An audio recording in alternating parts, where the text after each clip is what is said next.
This is a review of the SSm5 Sonic Shaper from Guyatone.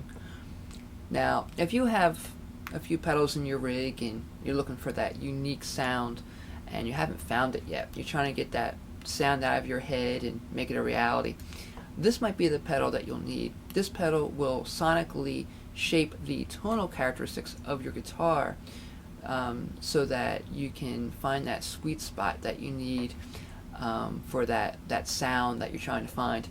Now, I'll be using a Minerick Lotus Studio Extreme guitar through a Fender Blues Junior amplifier with just a little bit of reverb to add some space to my sound.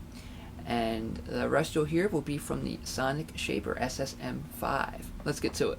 The SSm5 has 3 knobs that run across the top of the pedal. You have a level, which adjusts the overall volume of the unit. Color, which is going to adjust the tone of the effect. If you want to emphasize a higher frequency, you turn it clockwise. If you want to emphasize the lower end frequency, you turn it counterclockwise. And you can sweep those frequencies. You have a shape over on the end here. This is going to adjust the overall tonal characteristics of your sound by adjusting certain harmonics. This is a very, very interesting knob here. There's a color switch that you can turn on and off, which is located right under the color knob. This is really useful for if you want to bypass that portion of the pedal and just use it as a clean booster pedal. And then next to this you have an input attenuator switch here, a knob which is going to help with your overall setting. If you have higher volume, higher output with your pickups, then you want to turn this more counterclockwise. And if you have an average output to a lower output pickup, then you can turn it more clockwise. Again, in keeping with the thinking of keeping the Mighty Micro line pedals small, Guyatone also put the power and the input and the output jacks on top of the pedal, so you have more room on your board to fit more pedals. They also put a stomp guard on these pedals.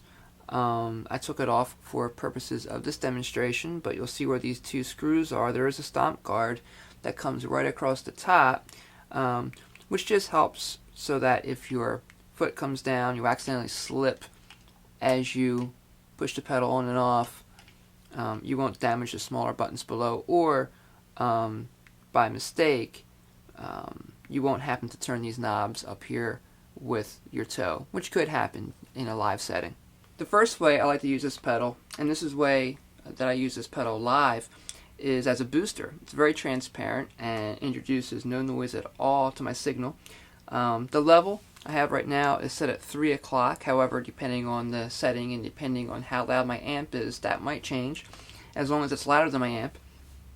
The color and the shape are straight up at 12 o'clock. The most important thing here, though, is the color switch. I have this to off.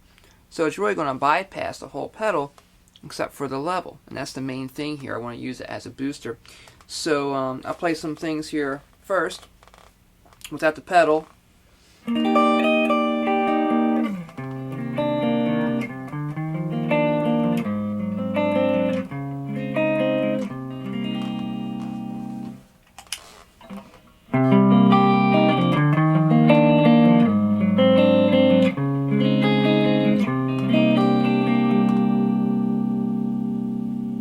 So you can hear how it's going to really boost my sound, and I can use this clean. I can use it with the dirty sound if I want to use some overdrive or distortion.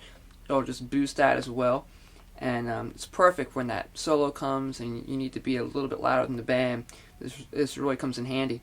Of course, the pedal is marketed as a Sonic Shaper, and when I'm using this to record, one of my favorite settings is keeping the shape fully clockwise and the color anywhere between 12 and 3. Without the pedal, I just get this sound here.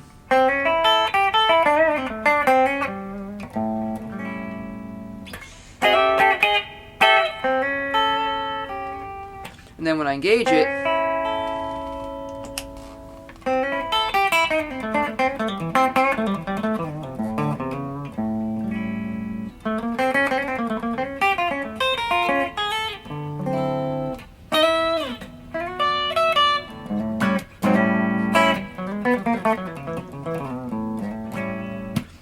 it just gives me a really nice tonal character, and I can sweep the shape this way now.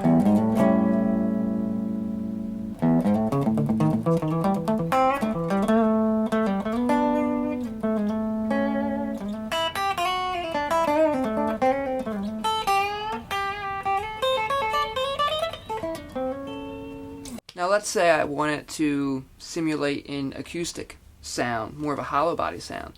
I can do that too. Without the pedal, of course, I would have